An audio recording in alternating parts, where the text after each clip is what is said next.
Modern pig buildings are made up of several major components. Pigs' feces and urine fall through the slatted floor into the slurry pit below to form slurry. Slurry contains a mixture of essential elements such as nitrogen, phosphorus and potassium for good soil and plant health. Nitrogen can escape as ammonia. Urine in slurry is broken down by bacteria using an enzyme called urease. The byproduct of this reaction is ammonia. The reaction works faster at warmer temperatures. Slurry is around 30 to 35 degrees Celsius when first formed. The ability to cool slurry down quickly reduces the ammonia released.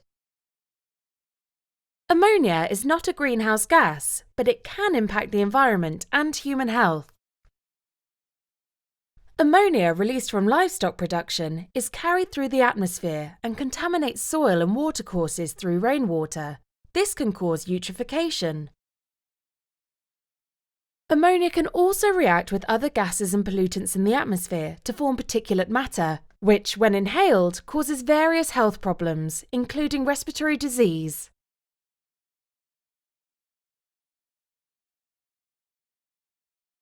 The reduction on the level of ammonia released using slurry cooling is up to 75%, which has benefits to the environment and human health.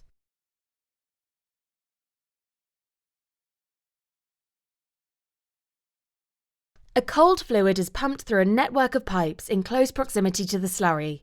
As the fluid moves through the pipes, it gathers more and more heat.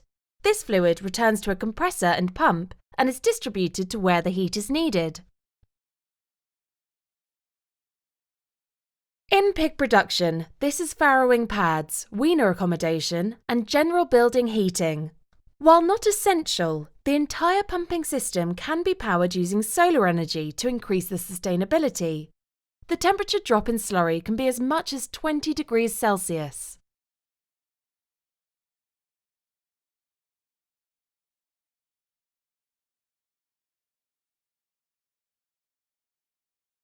When laying the foundations for new pig housing, slurry cooling pipes are installed into the slurry pit and covered with concrete.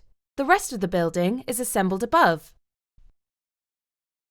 The slurry cooling circuit runs through a heat exchanger floating on the slurry.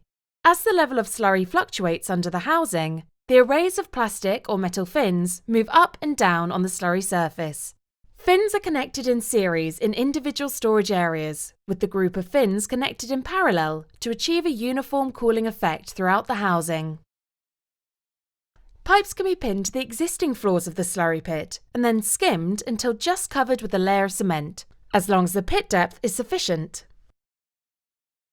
If the pit depth is insufficient to skim over the pipes, they can still be laid and pinned to the floor but left exposed.